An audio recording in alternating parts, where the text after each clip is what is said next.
एवं आप याद करना, एक ही वीडियो में आप लोग का मिलेगा ऑब्जेक्टिव और सब्जेक्टिव दोनों का। हालांकि आप लोग का खोज भी रहता है सब्जेक्टिव, हालांकि बुक पढ़ लेता होगा ना ऑब्जेक्टिव मिलता है ना सब्जेक्टिव। एक ही वीडियो में आप लोग का ऑब्जेक्टिव और सब्जेक्टिव दोनों देख लीजिए। कोची का बात है नीति श्लोक का 8 के। हालांकि अभी पढ़े आप लोग कि देखिए वह खाली एक बार वो 5-6 मिनट का ही वीडियो रहेगा, गौर करके देखना कि नीति श्लोक के रचनाकार कौन है, वह महात्मा कौन है, वह विदुर।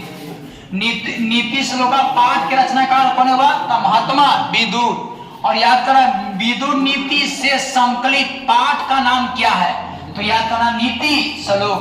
तो याद करना नीति श्लोक के रचनाकार कौन है, तो महात्मा विदुर। और विदुर नीति के संकलित पाठ का नाम क्या हुआ, तो नीति श्लोक। नीति श्लोक अगर नर्क के द्वार के कितने प्रकार के जिनसे व्यक्ति का नाश होता था, कितने प्रकार का होता था, 3 प्रकार के। अभी पढ़ाया हुआ कि नर्क के द्वार कितने प्रकार के हैं जिनसे व्यक्ति का क्या होता है, नाश होता था, कितने प्रकार का होता है, 3 प्रकार के। बिना बुलाए कौन आता है, तो कौन व्यक्ति आता है, मूर्ख। कौन बिना बुलाए कौन आता है, तो मूर्ख। याद कर कैसे पुरुष सभी जगह सुलभ होते, तब प्रियवादी। कैसा व्यक्ति हुआ, सभी कैसे पुरुष सभी जगह सुलभ होते हैं, तो कैसा व्यक्ति हुआ, तो प्रियवादी। याद करना विनय को कौन मारता है, आकृति। विनय किसको मारता हुआ, विनय अभी बताए थे अपयश हुआ। विनय के क्या मारेगा, अपयश। अपयश जगह करते क्या हुआ, आकृति को। विनय के क्या मारेगा, तो आकृति या अपयश को। विनय के क्या मारेगा, वह अपयश। याद करना हुआ प्रगति को इच्छा रखने वाले मनुष्यों को कितने दोषों को त्याग देना चाहिए, तो 6 को। प्रगति या ऐश्वर्य चाहने वाले व्यक्ति को कितना दोष को त्याग देना चाहिए, तो 6 को हुआ। अब गौर कीजिएगा, अगला आप लोग का सवाल मिलेगा, वह ध्यान दीजिएगा, प्रगति या ऐश्वर्य चाहने वाले व्यक्ति को। इसमें अगला सवाल ध्यान दीजिएगा, कह रहा है कि घर की लक्ष्मी कौन होता है, घर की लक्ष्मी स्त्री। और याद करना खानदान की रक्षा किससे होता है, तो आचरण से। खानदान की रक्षा किससे होगा, तो आचरण से। विदुर नीति से संकलित पाठ का नाम क्या है, तो नीति श्लोक। और याद करना काम क्रोध और लोभ किसके द्वारा होता है, तो नरक के द्वारा। काम क्रोध लोभ किसके द्वारा, तो नरक के द्वारा होता है। याद करना गरीबी को कौन समाप्त करता है, तो कौन हुआ, उद्योग। अगर सभी जगह कंपनी उपनी मिलेगा तो गरीबी क्या होगा, नष्ट में होगा। कैसे पुरुष सभी जगह शुरू होते, तो कैसा व्यक्ति हुआ, तो प्रियवादी। और याद करना कुल की रक्षा किससे होती है, तो वृत्ति से। कुल की रक्षा क्या होगा, तो वृत्ति से। और परपीड़न से क्या मिलता है, तो पाप। परपीड़न से क्या मिलेगा, वह तो पाप। कौन सर्वश्रेष्ठ धन है, तो धर्म हुआ। सबसे सर्वश्रेष्ठ धन कौन हुआ, तो धर्म। याद करना विदुर नीति किस ग्रंथ से अंश विशेष है, तो महाभारत से। महाभारत से हुआ।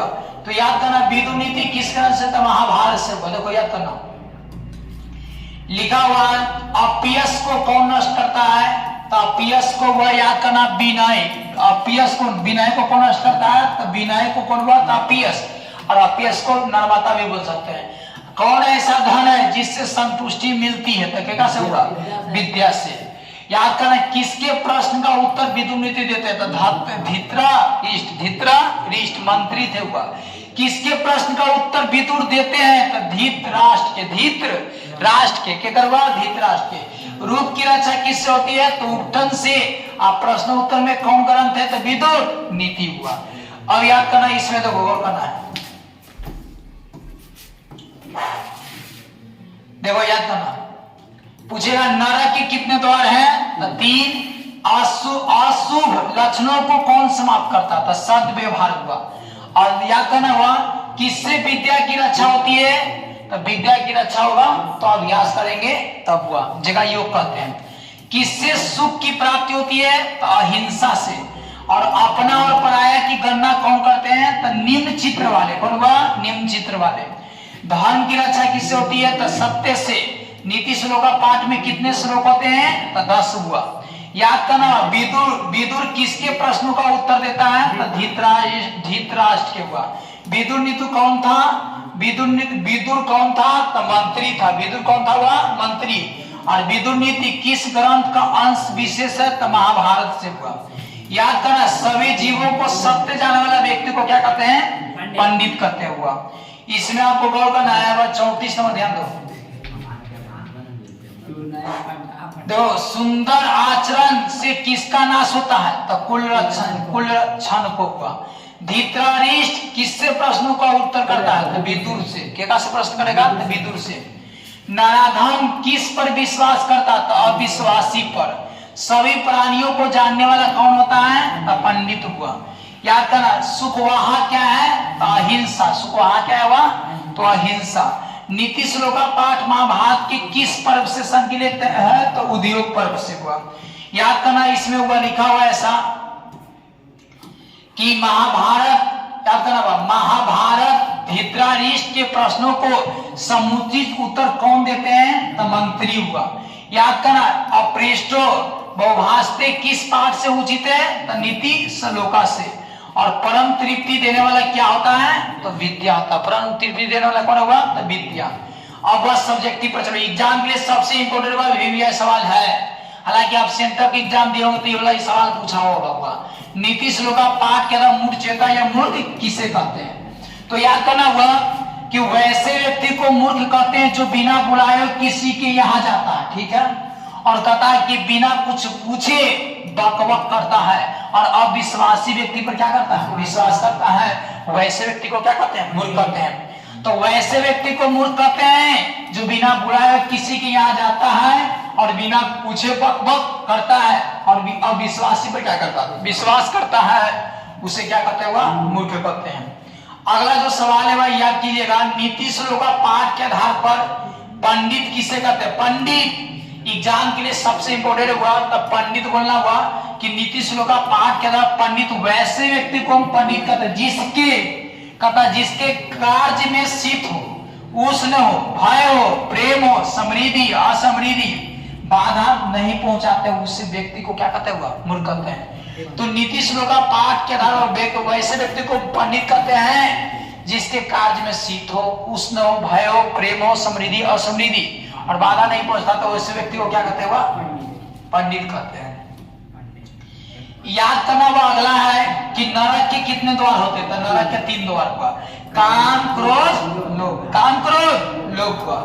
अगला क्वेश्चन गौर करना हुआ, ध्यान देना। देखिए अगला बहुत अच्छा सवाल है। वह कहता कि अपनी प्रगति चाहने वाले व्यक्ति को कितना दोष त्याग करना चाहिए? तो 6।